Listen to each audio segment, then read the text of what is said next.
The hum of the Unity's hand was the only sound left in the maintenance bay. Sergeant Mason Hale sat alone at a steel table, helmet off, shoulders heavy under the dull yellow light. A rag in one hand, the other turning a blade over and over, slow, deliberate, like a ritual. His combat knife wasn't regulation anymore. The edge had been resharpened so many times it caught light like water.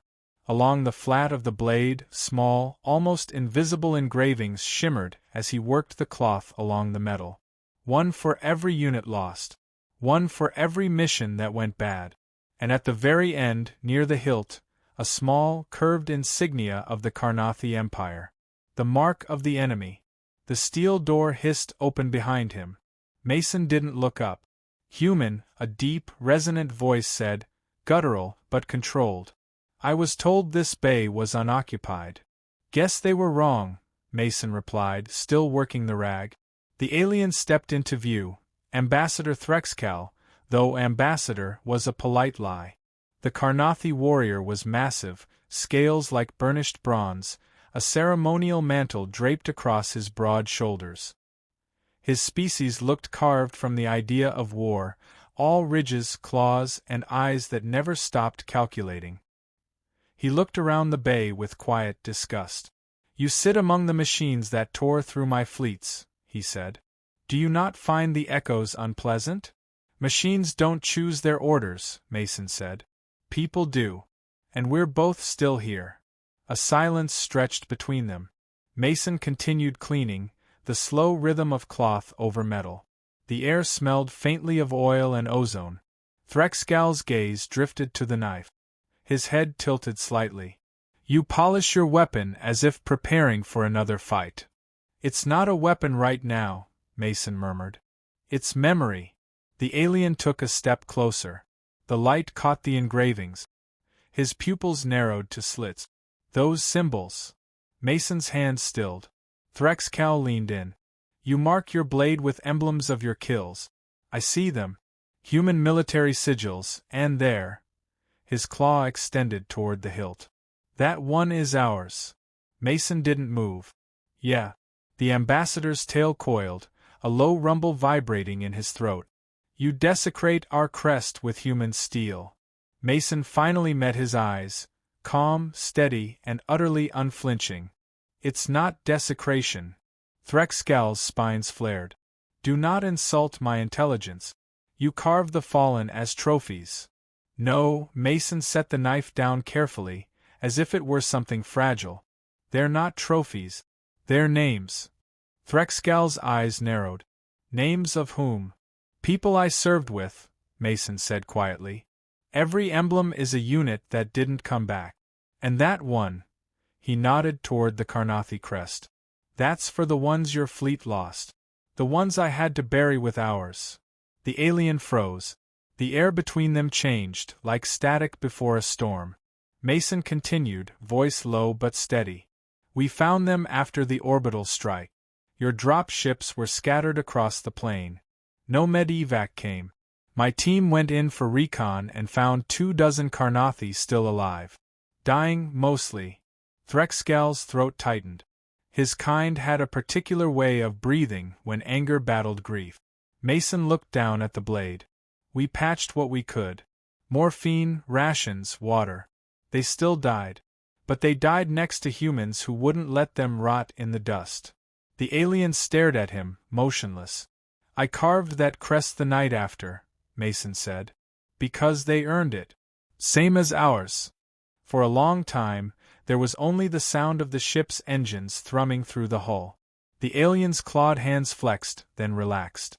The sharpness in his posture softened, almost imperceptibly. You honored them, Threxcal said at last. Mason nodded once. Didn't think they'd want me to forget. The alien took a slow step closer. The tension in his stance shifted from confrontation to contemplation. He examined the knife again.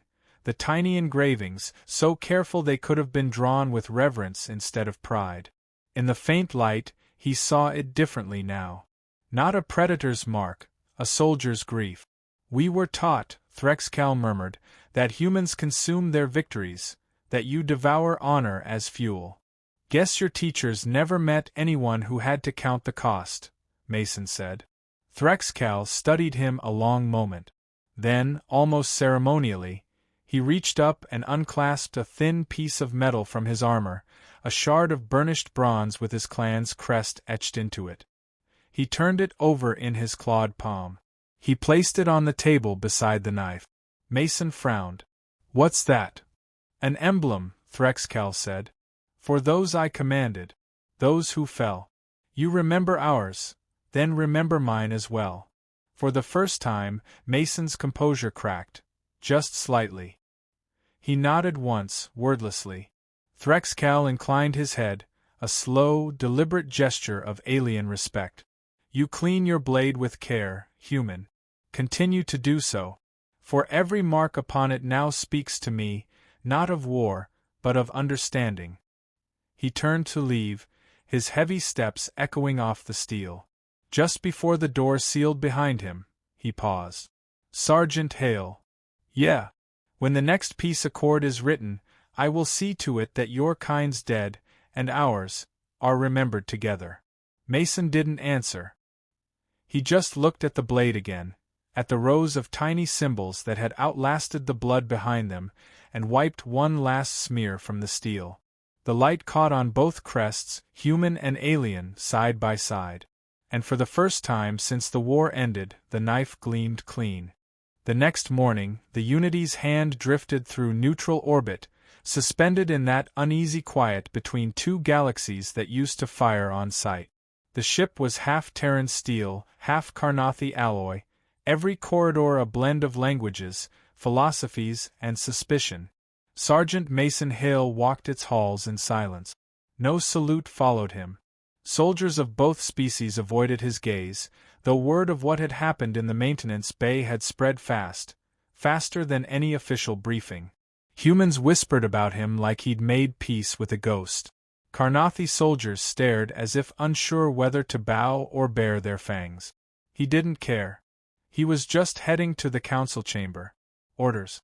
The diplomatic corps had requested his presence, as witness to an incident involving cultural misunderstanding. A tidy phrase for something that had nearly started a new war. The chamber was circular, vast, lit by pale white panels and the blue shimmer of holographic projectors. The flags of both empires hung side by side, a fragile illusion of cooperation. At the center sat Ambassador Threxcal, towering but composed. His armor was replaced by ceremonial cloths of deep crimson, his expression unreadable. Around him, 3 human officers and 2 Carnathi war diplomats exchanged stiff, forced smiles. Mason entered quietly, standing at attention behind the Terran admiral. "Sergeant Hale," said Admiral Carson, voice clipped, "you stand here as representative of the Terran Marine Corps regarding your interaction with our Carnathi allies. Ambassador Threxcal claims a resolution has been reached. I'd like to hear it from both sides." Mason said nothing at first. His eyes flicked to Threxcal. The alien inclined his head ever so slightly, a gesture that might have been friendly or might have been a warning. Threxcal's voice filled the room, deep and resonant. There was no incident to resolve. Only an understanding to record. Admiral Carson frowned. "An understanding?" "Yes." Threxcal gestured slowly, his clawed hand open. "The human soldier honors his fallen, and ours. I misread the symbols on his blade. I saw insult where there was reverence. He carries memory, not mockery." A murmur rippled through the human officers. The Carnathi side looked equally unsettled. One of the alien diplomats hissed, "You honor those who slew our kin?" Threxcal turned his head sharply. "I honor those who faced death as we did, unflinching." His gaze shifted toward Mason. "It seems humans understand what it means to remember with pain, not pride." The room went very still. Admiral Carson cleared his throat. "Sergeant, would you confirm this interpretation?" "Yes, sir," Mason said quietly. "It's true. I don't collect marks for kills. I mark for losses. All of them." Another human officer muttered, Even the enemies? Mason didn't look at him. Especially the enemies. The silence stretched taut, ready to snap. Then, unexpectedly, Threxcal reached to the clasp on his chest and unhooked the bronze emblem he'd left with Mason the night before. He set it gently on the council table. "This human carries the memory of my fallen," he said.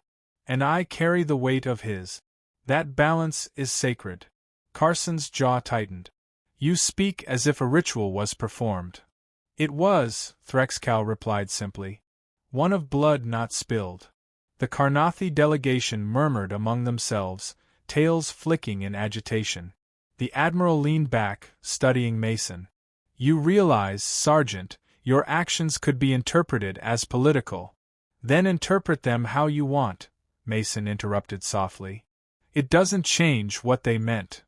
The admiral bristled, but Threxcal raised a clawed hand. "Let the soldier speak." Mason exhaled slowly. His voice stayed calm, even. "You can dress this meeting in banners and treaties all you want. But the truth is simple. The people we lost don't care about your politics. They'd want someone to remember them, human or alien. That's what that knife's for." He looked around the table, meeting every pair of eyes, human and reptilian alike. The war ended. The dead didn't. A hush followed. The holographic light seemed colder now, washing everyone in sterile blue. Then Threxcal did something no one expected. He rose from his seat and performed a deep, deliberate bow, his kind's most formal sign of respect. His voice was steady when he spoke. "Let it be recorded," he said, "that the Karnathi Empire recognizes the human custom of the Blade of Remembrance." Mason blinked. "That's not a custom." "It is now," Threxcal said. The Karnathi councillors looked uneasy, but they did not protest. One of them even muttered something in their native tongue, a phrase Mason couldn't catch, though the tone was reverent. Admiral Carson leaned forward, his composure slipping. "Ambassador, this could set a precedent." "Yes," Threxcal rumbled. "A precedent of empathy. Is that not the purpose of this alliance?" For once, the admiral didn't have an answer. Later, after the session dissolved into muted discussion and reluctant agreements, Mason stood in the hallway, waiting for clearance to leave. The walls hummed with the vibration of distant engines, and beyond the viewport stretched a sea of stars neither empire truly owned. Threxcal approached quietly. "You changed how my people will remember this piece," the alien said. Mason shrugged.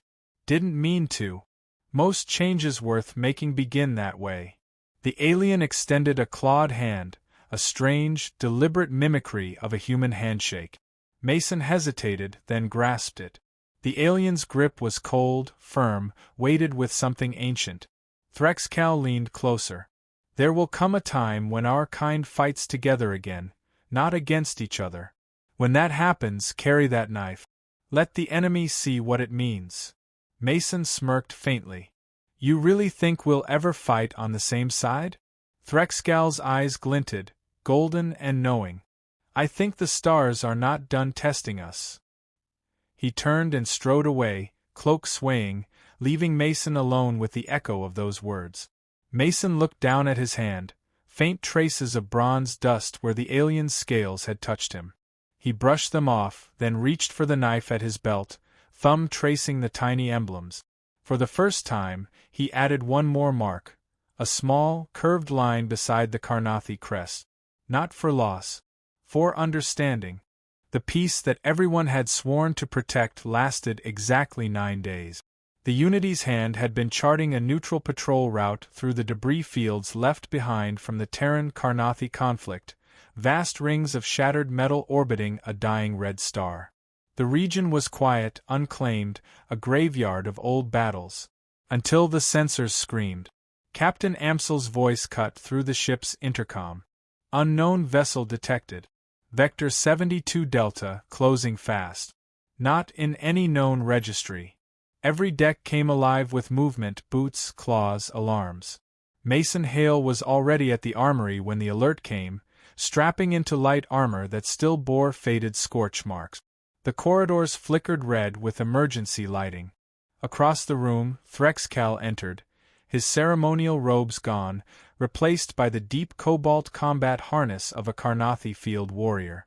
The bronze of his scales gleamed under the alert lights. The two locked eyes, wordless recognition passing between them. Mason handed him a pulse rifle, human-made. Threxcal examined it briefly, then took it without complaint. "Guess we're on the same side now," Mason said. "Until the stars say otherwise," Threxcal replied. The Unity's hand shuddered as the first impact rippled through the hull. Not a kinetic round, something heavier. The deck vibrated underfoot. Bridge comms flared to life. Captain to strike teams. Unidentified vessel deploying drones. Non-human design. Moving to intercept range.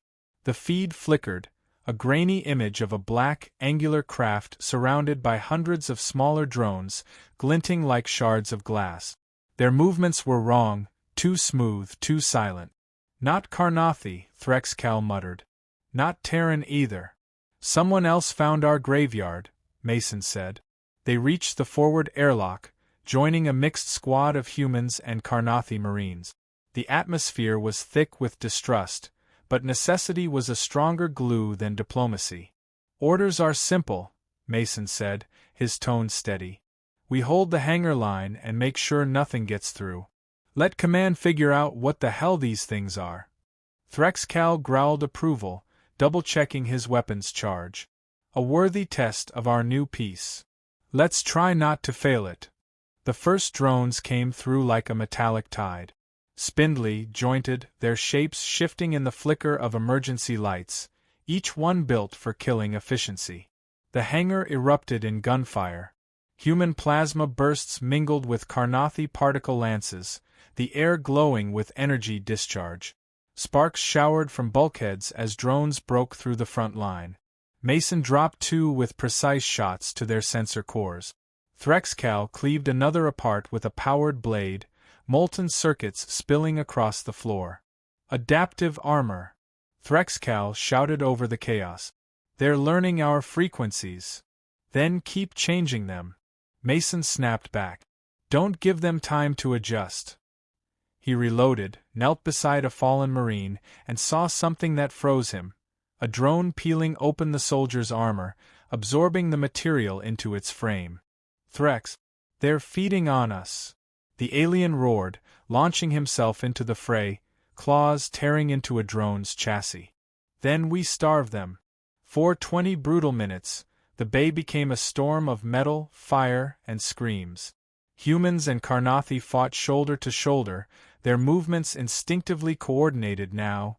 No diplomacy, no orders, just survival. Mason's world narrowed to motion.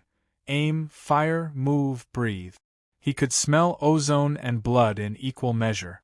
He lost count of how many drones they destroyed. Dozens? Hundreds? Still they came.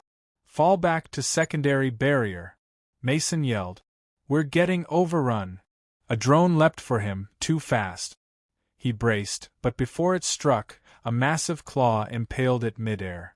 Threxcal yanked the body away, throwing it across the deck. "You owe me one, human. Put it on my tab."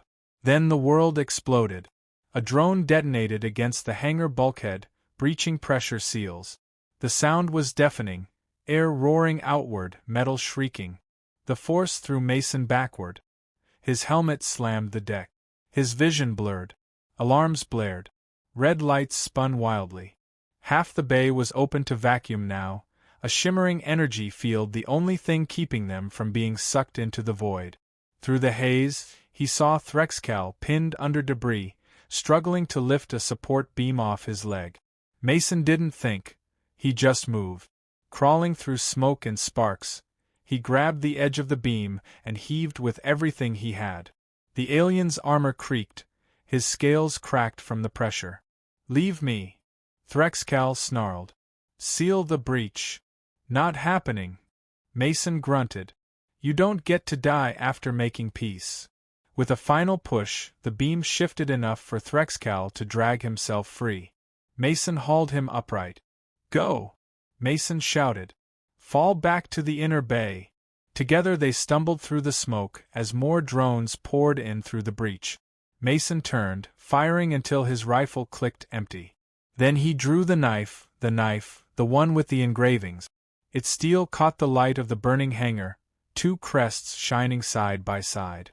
Threxcal saw it and snarled something in his own language, a battle cry that made the air tremble. He charged, smashing into the enemy with terrifying precision, Mason beside him. Human and alien. Two predators of different worlds fighting as one. By the time the secondary doors sealed, they'd reduced the remaining drones to wreckage. Smoke curled from the floor, and the ship's alarms finally quieted. Mason leaned against a wall, breathing hard. "Tell me that was all of them." Threxcal checked his armor, his voice rough but steady. "No. That was only their test." Mason looked at him sharply. "You know these things?" The alien's expression darkened. "We called them the Scourged. They cleanse battlefields, consume metal, flesh, data. They are not conquerors. They are erasers." Mason's blood ran cold. "You're saying they're coming back?" "They never leave unfinished work." They stood amid the smoke and silence, two soldiers who had once tried to kill each other now staring into a new kind of war, one neither species could fight alone. Mason wiped blood from his face and sheathed the knife. "Then I guess peacetime's over." Threxcal bared his teeth, not in threat, but in something resembling a human grin. "Then we fight together. And this time, human, we carve new emblems." Mason smirked. "One for every scourged we send to hell." The Unity's hand limped through orbit like a wounded animal. Hull scars glowed dull red where the drones had breached, her systems bleeding power through half-sealed conduit. On every deck, Terran and Carnathi engineers worked side by side, exchanging tools and curses in two languages. But the worst damage wasn't physical. The message from command came through only once, half-scrambled by interference. Unidentified swarm activity expanding through Sector 9 colonies. Dark, repeat, dark. Then static. No one slept that night. Sergeant Mason Hale stood on the observation deck, helmet tucked under one arm, watching a field of stars being devoured by faint glimmers, the Scourged. From this distance they looked like dust, but every dot was a drone cluster, millions strong, spreading like infection. Footsteps echoed behind him. Heavy, deliberate. Threxcal joined him, his armor newly patched, a long cut across his jaw sealed with medical resin. He looked less like an ambassador now, and more like the kind of creature humanity had once feared.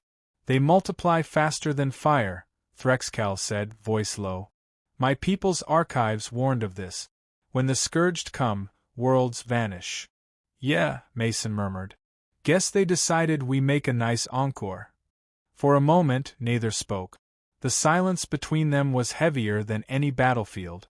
Finally, Mason asked, "You said your people faced them before. How'd you survive?" Threxcal's tail flicked once, slow. "We didn't. We fled. They do not conquer, they erase. Entire histories devoured. The survivors hid and rebuilt, telling their hatchlings it was a myth." Mason looked out the viewport, jaw tightening. "Guess we just woke the myth up." In the war room, the command staff gathered, humans on one side, Carnathi on the other, like a divided reflection. Holographic displays showed the swarm's advance, red arcs spreading across three systems, converging on their position. Captain Amsel spoke first. "If they reach the jump gate, they'll spread to populated sectors. We can't let that happen." "And what would you propose?" hissed one of the Carnathi war diplomats. "Throw this crippled ship against an army of machines? Better than running," Mason said flatly. "Because if we run, they'll follow. They always do." The alien diplomat bared his fangs. "You presume to lecture strategy?"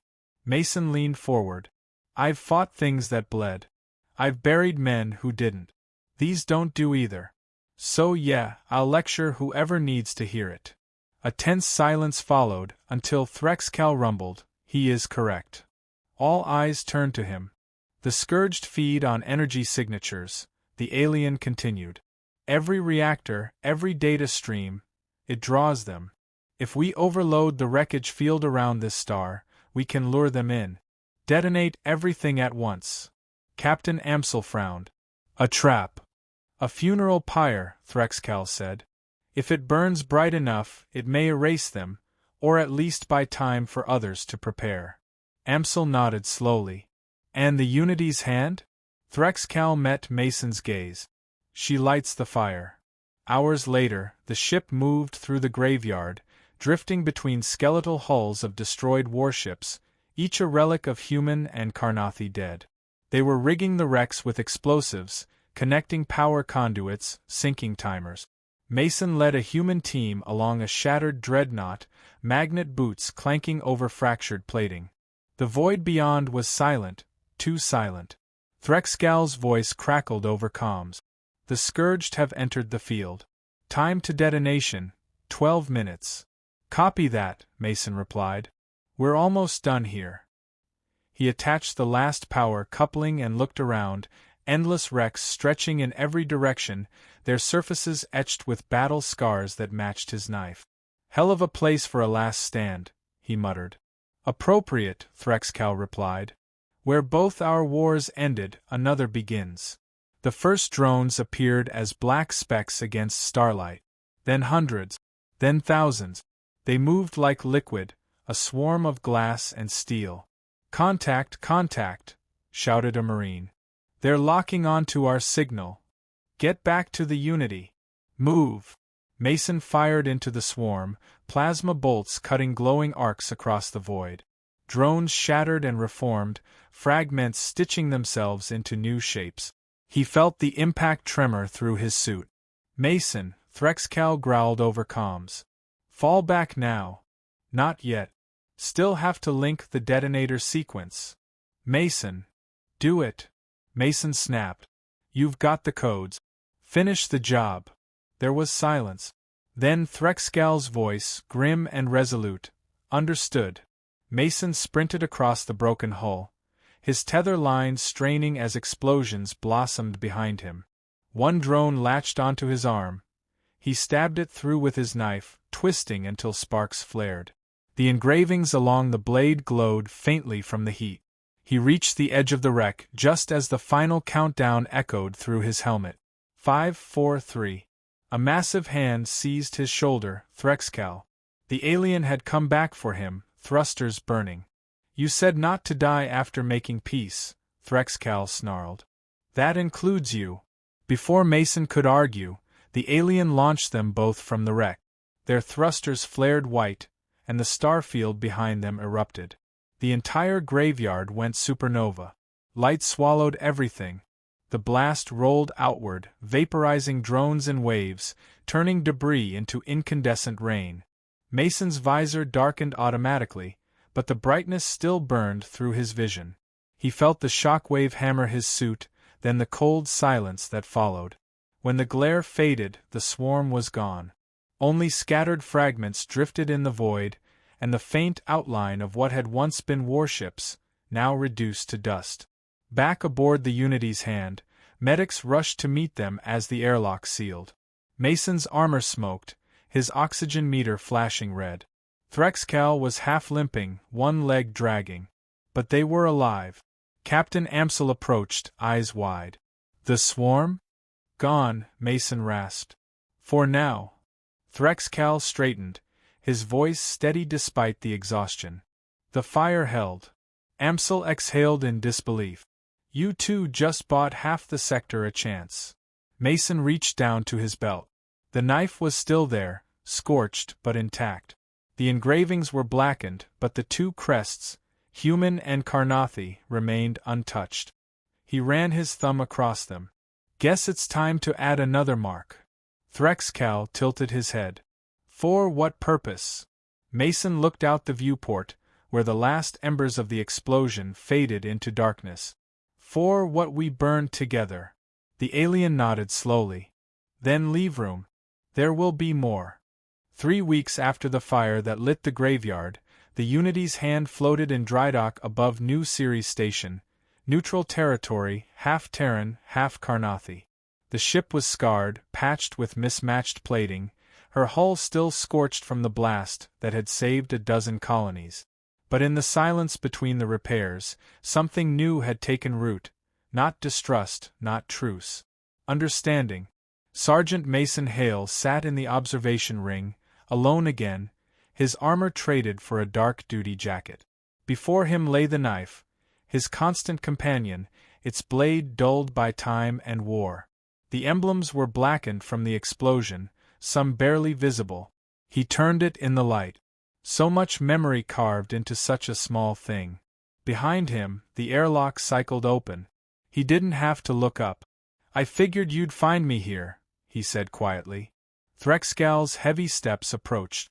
The alien warrior was out of armor, dressed instead in a ceremonial mantle of deep obsidian cloth. The scar across his jaw had turned silvery under the medgel, a mark that looked almost deliberate. "Of course," Threxcal said. "This place seems fitting." He stood beside Mason, gazing out at the shipyards, human and Karnathi workers floating side by side, their torches flickering like fireflies against the void. "So," Mason said, "the big question, they buying it?" Threxcal's throat rumbled in what passed for amusement. "They are not fools. They know the scourged are still out there. They simply wish to believe they have time." "And do they?" The alien was silent for a moment. Then, a little. "Enough to prepare. Enough to learn." Mason nodded slowly. "That's something." Later, they walked the length of the council platform, the same one where they'd once stood on opposite sides of a table, ready to break the first fragile peace. Now it was crowded, diplomats, officers, envoys. Humans in navy blues and Karnathi in gleaming bronze. The air shimmered with translation drones and the low hum of tension that comes before history bends. At the dais, Captain Amsel stood beside Threxcal. "Let it be known," she said, voice steady, "that as of this day, the Terran Accord and the Karnathi Dominion enter into a shared defense pact, the Unity Charter. A coalition of survival, forged not by politics, but by fire." Her gaze flicked to Mason. "And by those who refused to forget." Threxcal stepped forward. In his claws, he held something wrapped in cloth. He approached Mason, stopping just short of him. "Sergeant Hale," he said formally, his voice carrying through the chamber. "Your blade once marked the fallen of your people.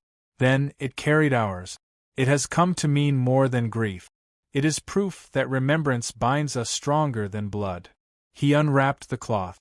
Inside lay a new blade, forged of hybrid alloy, dark Terran steel fused with iridescent Karnathi metal that shimmered like oil in starlight. Along its spine were two crests, merged together into one symbol.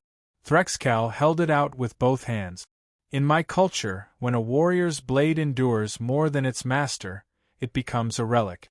Let this one carry the memory of both our kinds, the blade of unity." The chamber was silent.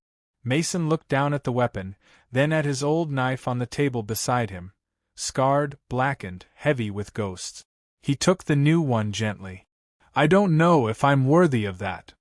Threxcal's jaw flexed in what might have been a smile. "You were the moment you chose remembrance over hatred." Mason's throat tightened. He nodded once, and in that small motion, the room shifted, as though the collective weight of two empires exhaled. The Admiral spoke softly. "For record, Sergeant Hale, what would you name this custom of yours?" He thought for a long moment. "It was never meant to be a custom," he said. "Just a way not to forget." Threxcal looked to the assembled crowd. "Then let that be its name. The Way of Remembrance." After the ceremony, Mason stood on the viewing deck once more, the new blade in his hand. Its balance was perfect, lighter than steel, warmer to the touch. Threxcal joined him again, silent as always. For a while, they just watched the workers and ships move beyond the glass. Finally Mason said, "You know, for all our talk of peace, we're both just soldiers waiting for the next war." "Peace is not the absence of war," Threxcal replied. "It is the decision to fight for something else." Mason looked down at the blade. "You think we'll win next time?" The alien's golden eyes reflected the stars. Victory is a word for politicians. Survival is what matters. And that, human, we have proven we are very good at. They stood together, watching the void, the faint blue halo of the dying star that had once been a graveyard now shining faintly, a scar in space, yes, but also a light. Mason finally broke the silence. When they write about this, they'll probably forget most of it. Turn it into some story about unity and heroes. Threxcal tilted his head. Then we must remember the truth. Yeah, Mason said quietly. That it started with a dirty knife, and two idiots too stubborn to hate each other. The alien made a low rumble that might have been laughter. Stubbornness, Threxcal said, may yet save the galaxy.